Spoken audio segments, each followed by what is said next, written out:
Hi everyone, it's Athena here. I hope you've had a good week.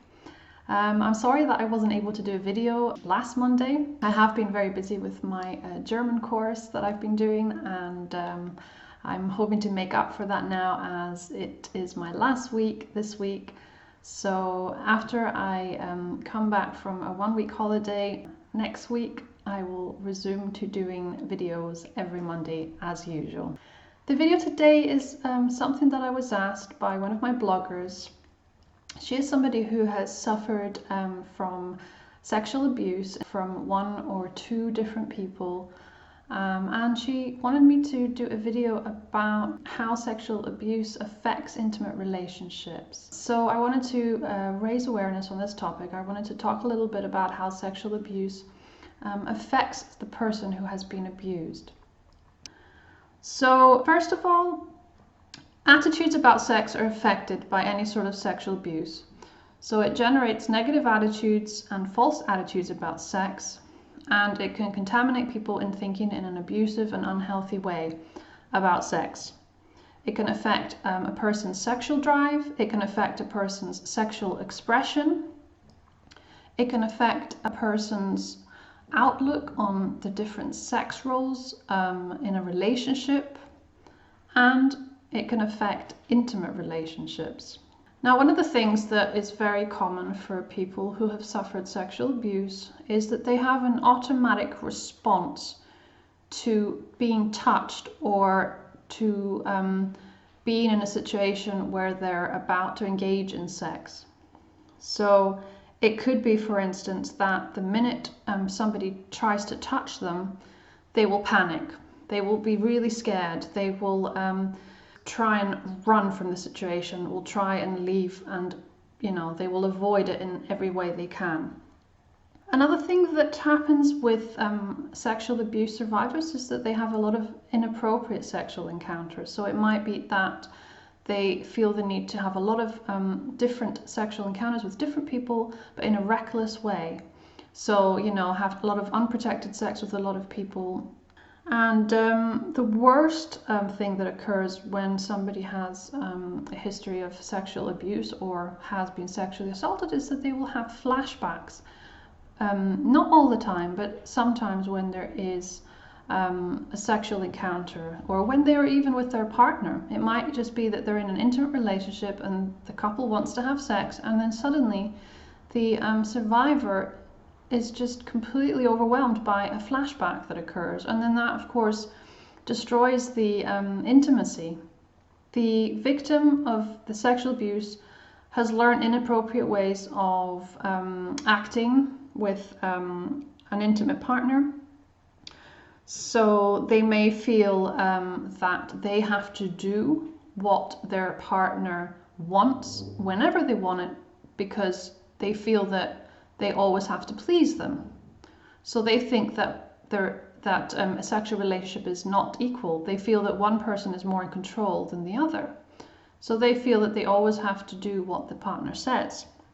It might also be that they feel a very deep-seated feeling of shame. They may withdraw completely, and the more extreme sort of side of it is that some survivors of sexual abuse may even reenact the sexual abuse in an unconscious way, because they really just want to resolve the emotional conflict that related to the original abuse. So it's a bit like this repetition compulsion that you get in any sort of abuse, emotional abuse, is that you will continue to seek out ways to alleviate the emotional pain that you feel. But the only way you're able to do that is by reenacting what you already know, because you don't know how to act in a healthier way. So you just keep repeating the same cycle of abuse, the same emotional pain, and you just go around in circles and you're just never able to resolve it. So reenacting the sexual abuse in an unconscious way is very common. So people may choose inappropriate partners that will hurt them again and again, and that will hurt them again and again, even sexually. So yeah, it's really quite quite a tricky thing. Now, in intimate relationships, survivors find it very hard to choose supportive partners. They might choose people that remind them of their original abuser. Some survivors find it very hard when somebody touches them or when somebody wants to initiate sex, because they find it very hard to trust and to feel safe. So if they're not able to trust and feel safe, then that creates a limited capacity to experience closeness or true intimacy with someone, because the fear always gets in the way, because the lack of trust always gets in the way.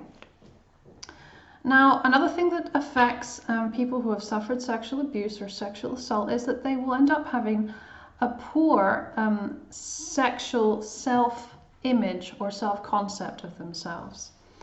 So they may see themselves as damaged. They may see themselves as dirty. They may see themselves as overconfident in a sort of self-entitled way. So for somebody who had very severe sexual abuse, it's the other extreme. So instead of being scared and feeling ashamed and feeling dirty, they feel completely sort of overpowered by their need for sex. Something I wanted to do is to create a few questions that you could maybe ask yourself to sort of give yourself an idea of how much the experience that you had may affect you. Now, some of the questions that you can ask yourself are the following.